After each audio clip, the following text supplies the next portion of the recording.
दोस्तों, आज हमारा यूट्यूब चैनल लेकर आया है आपके लिए महेंद्र और मूमल के अथाह प्रेम की दुख भरी कहानी।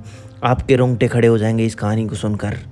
अमरकोट के राजकुमार महेंद्र और लोद्रवा की राजकुमारी मूमल के बीच की प्रेम कहानी है ये। एक दिन राजकुमार अपने बहनोई जो कि गुजरात के राजा थे उनके साथ शिकार पर निकले और शिकार करते करते इतने दूर चले गए कि एक खरगोश का पीछा करते करते भटक गए और एक पेड़ के नीचे जा बैठे।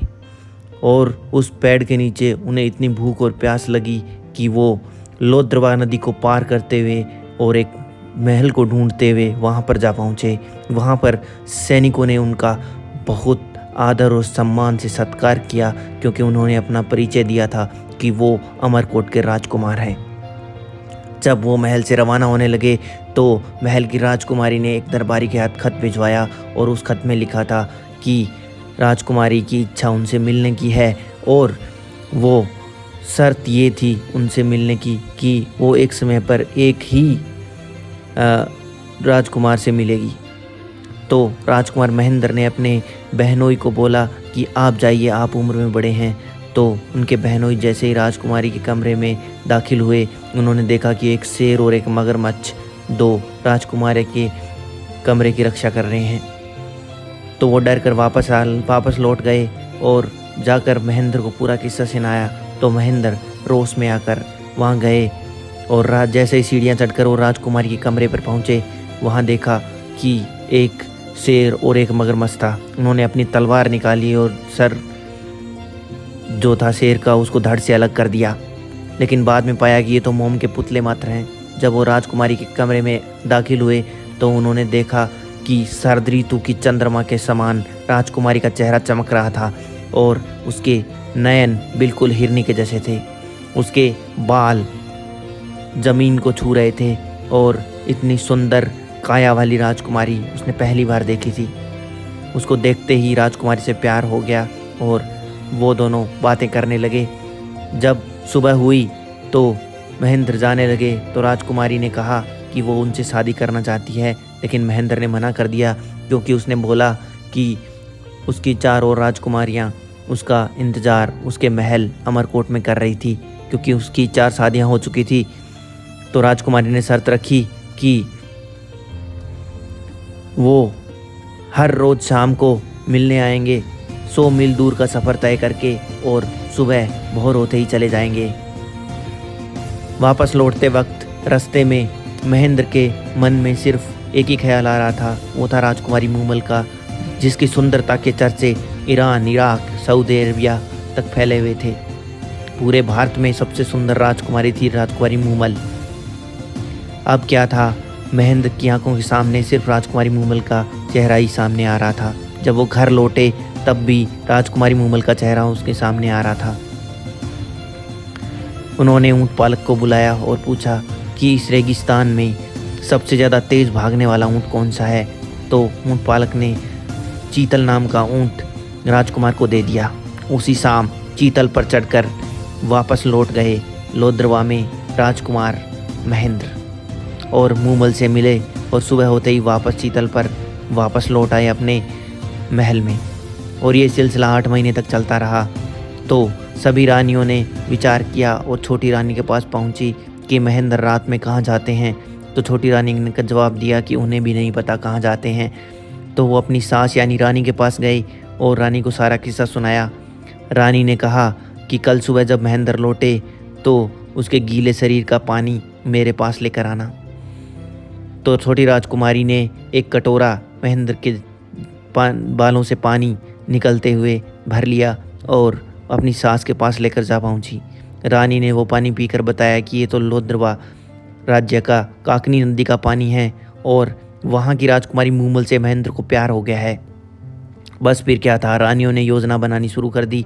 जैसे ही उन्हें पता चला कि चीतल नाम के ऊँट के ऊपर हर रोज़ शाम को महेंद्र मूमल से मिलने जाते हैं तो उन्होंने चीतल को जहर दे दिया। महेंद्र का दिल बहुत रोया क्योंकि चीतल मर चुका था, अब वे मूमल से कैसे मिलेंगे। उन्होंने ऊँट पालक को बुलाया और ऐसे ही किसी दूसरे ऊँट की तलाश की, लेकिन ऐसा कोई ऊँट नहीं था। लेकिन एक ऊँटनी ऐसी थी जिस पर महेंद्र हर रोज़ जा सकते थे।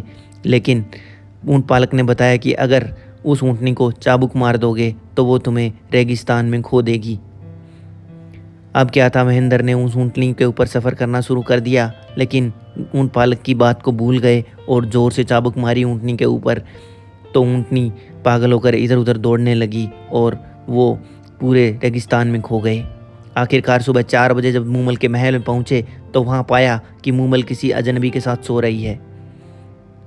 मूमल के कमरे के दरवाजे के ऊपर ही उनकी चाबुक छूट गई और वो वापस लौट गए। दरअसल मूमल की छोटी बहन जो थी वो पुरुष का भेष धारण करके मूमल के साथ उसका मन बहलाने के लिए सो रही थी। जैसे ही वापस लौटे तो उनको बहुत आघात लगा और गुमसुम से रहने लगे। उधर मूमल को वो चाबुक दिखी तो उनको पता चल गया कि महेंद्र आए थे और ये देखकर मन में ये सुनकर लौट गए कि शायद मूमल ने उनके साथ धोखा किया है। मूमल ने बहुत सारे खत महेंद्र को भेजे अमरकोट में, लेकिन वो सारे के सारे खत महेंद्र की रानियों ने वहाँ पहुँचाने से मना कर दिया। क्योंकि महेंद्र तक कोई खत नहीं पहुँच पाया, इसलिए महेंद्र को असलियत का पता भी नहीं चला और अंदर ही अंदर वो बहुत रोते थे क्योंकि मूमल ने उनके साथ धोखा किया था। इधर मूमल की सुंदरता दिन ब दिन कम होती जा रही थी और वो दिन रात रोती थी, ना कुछ खाती थी ना पीती थी।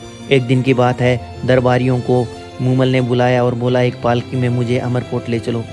वो अमरकोट के राजमहल में चली गई और वहाँ जाकर दरबारियों के हाथ संदेश भिजवाया कि मूमल आई है महेंद्र से मिलने, लेकिन महेंद्र ने खराब स्वास्थ्य का हवाला देकर मूमल से मिलने से मना कर दिया। लेकिन जैसे ही मूमल को ये बात पता चली तो मूमल ने वहीं डेरा जमा लिया और हर रोज़ ये संदेश भेजने लगी कि वो महेंद्र से मिलना चाहती है और हर रोज़ यही सिलसिला चलता रहा कि महेंद्र भी टालता रहा खराब स्वास्थ्य का हवाला देकर। एक दिन महेंद्र ने बैठे बैठे सोचा कि क्यों न मूमल की परीक्षा ली जाए।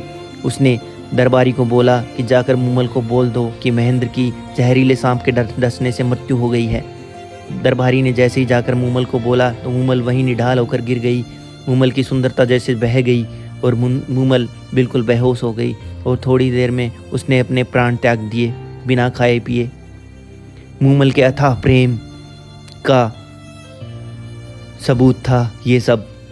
जब महेंद्र को पता चला कि मूमल मर चुकी है और उसकी ये परीक्षा में मूमल पास हो गई, लेकिन मूमल ने अपनी जान दे दी उन दोनों के प्यार के लिए, तो महेंद्र भी पागलों की तरह दौड़ने लगे इधर उधर और थोड़ी ही समय में महेंद्र ने भी अपने प्राण त्याग दिए। महेंद्र को बहुत अफसोस था कि मूमल ने सिर्फ प्यार की खातिर अपनी जान दे दी है।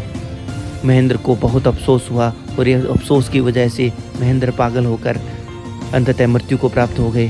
तो दोस्तों, ये थी ऐसी कहानी जिसकी चर्चा रेगिस्तान के कोने कोने में होती है।